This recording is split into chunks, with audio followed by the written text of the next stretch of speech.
Assalamualaikum, selamat pagi sobat semuanya, terutama para pecatur pemula seperti saya.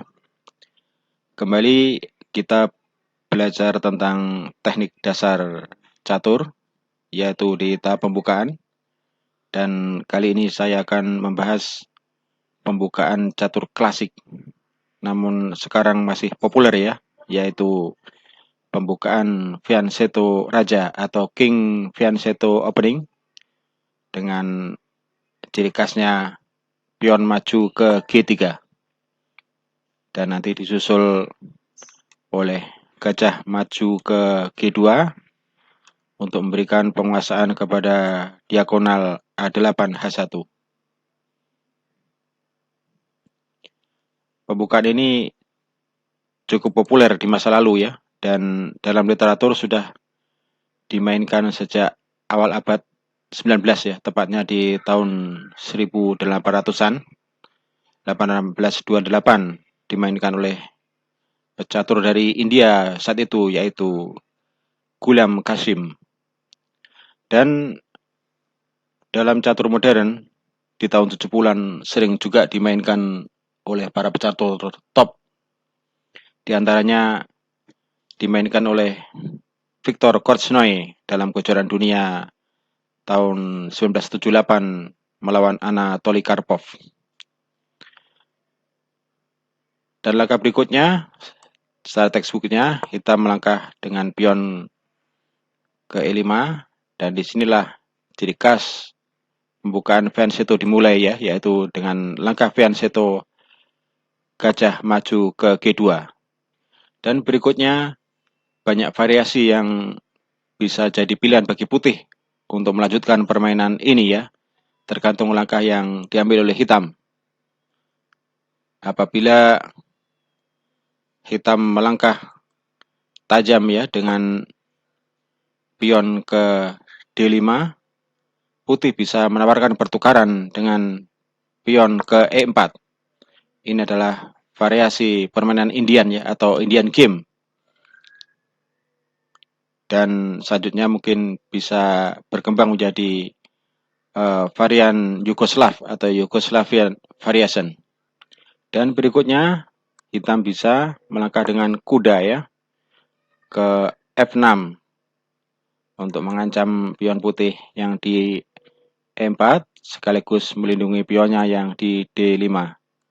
Dan putih bisa mendukung pionnya yang di E4 ini dengan majukan pionnya ke D3.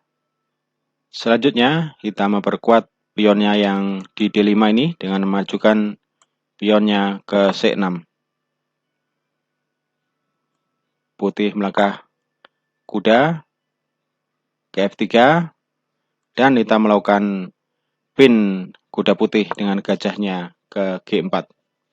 Ini adalah bangunan standar ya dari varian Yugoslavia tadi.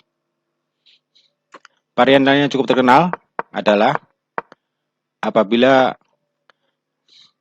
putih tidak memajukan pionnya ke D5 ya, namun cukup majukan satu petak yaitu ke D6, dan putih bisa melakukan langkah tajam dengan pion ke C4. Nah, di sini berubah menjadi pembukaan Inggris ya.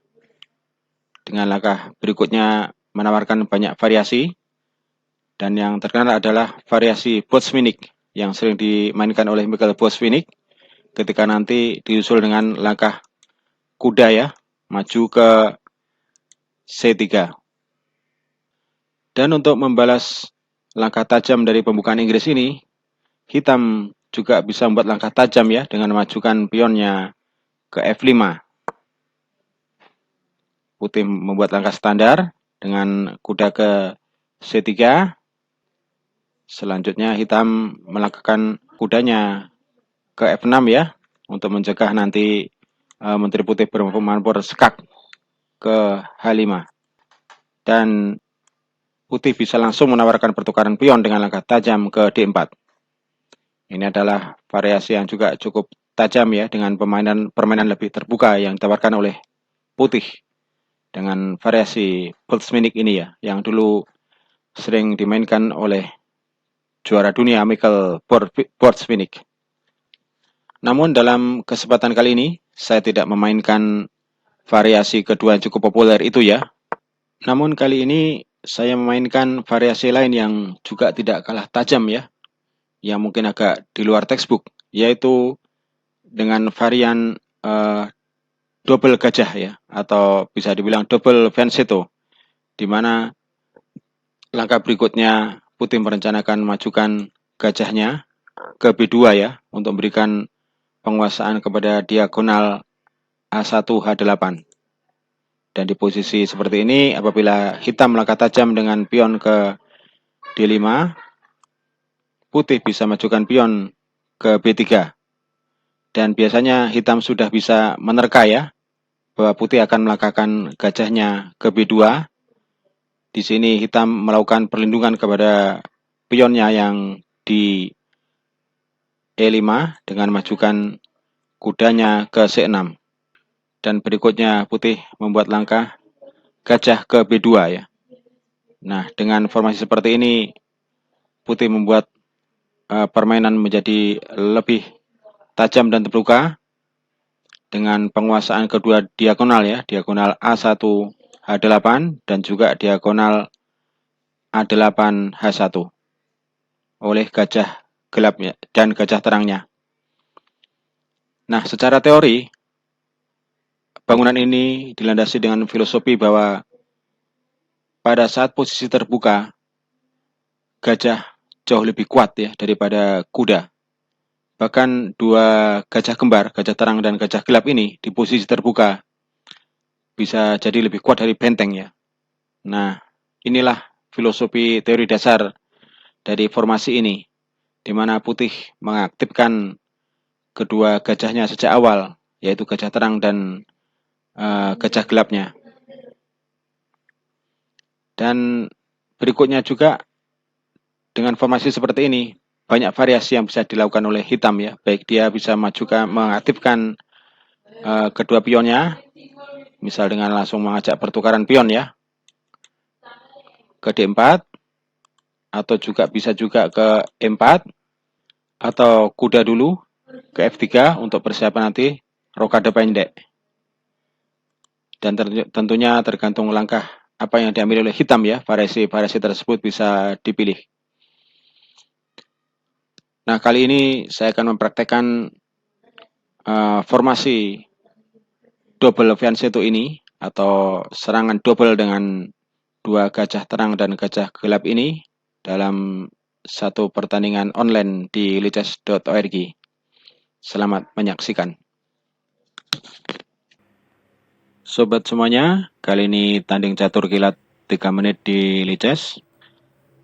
Sedang mencari lawan. Oh, sudah kebuka ini ya. Lawannya rating 2100-an. Saya pegang putih. Saya mulai pion G3.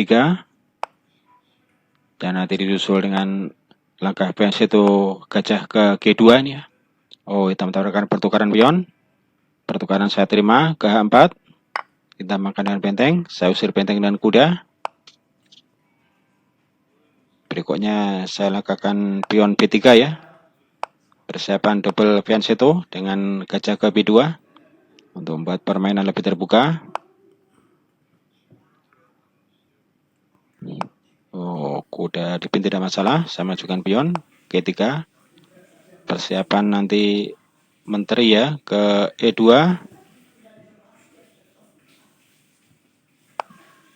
Ya, menteri E2 untuk persiapan rokade panjang ya. Saya usir gajah terang hitam.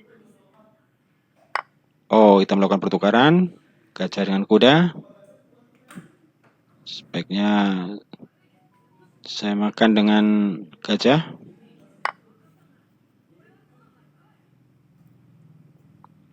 Posisi ini tidak mungkin rokade pendek ya, karena terbuka, jadi saya rokade panjang. Untuk memberikan serangan dari sayap menteri, sayap raja nanti. Benteng saya pindah ke G1, mempertajam serangan dari sayap raja.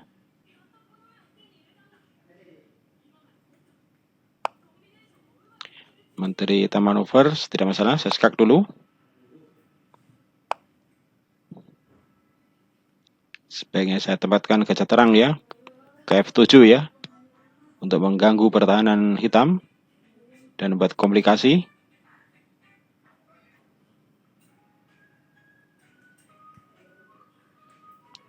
Hitam membuat serangan dengan benteng menteri dan kudanya.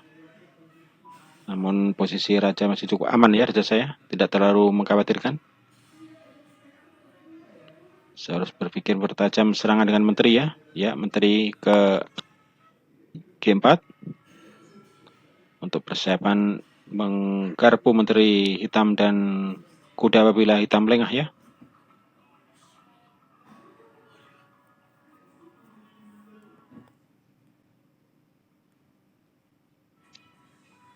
Ya, saya garpu menteri dan kuda hitam dengan pion.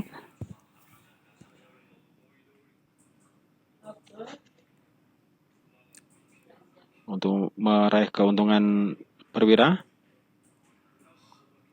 Ya, saya makan kuda gratis ya.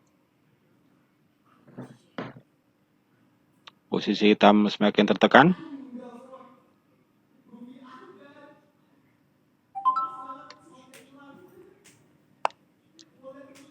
Oh, taruh pertukaran pion. Sebaiknya pertukaran saya makan ya.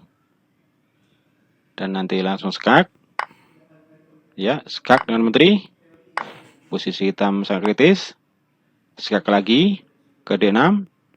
Dan satu langkah lagi skak mat ya. Dan skak mat ya dengan gajah. Demikian sobat semuanya. Satu ilustrasi ketajaman dari pembukaan double VN1 ini ya. Mungkin sobat semuanya tidak perlu menilai dari permainan yang dilakukan oleh hitam tadi ya, karena ini catur kilat, jadi kita berpikir cepat, makanya tadi banyak blunder-blunder ya, dan itu sudah biasa. Namun kita ambil hikmahnya yaitu bahwa pembukaan double VN1 dengan double gajah gelap dan terang ini dengan menguasai dua diagonal secara lebih dini memberikan peluang serangan yang tajam. Dan sobat semuanya bisa menyimak sekaligus menganalisis secara lebih detail pertandingan ini di lichess.org pada link berikut ini. Semoga bermanfaat. Wassalamualaikum warahmatullahi wabarakatuh.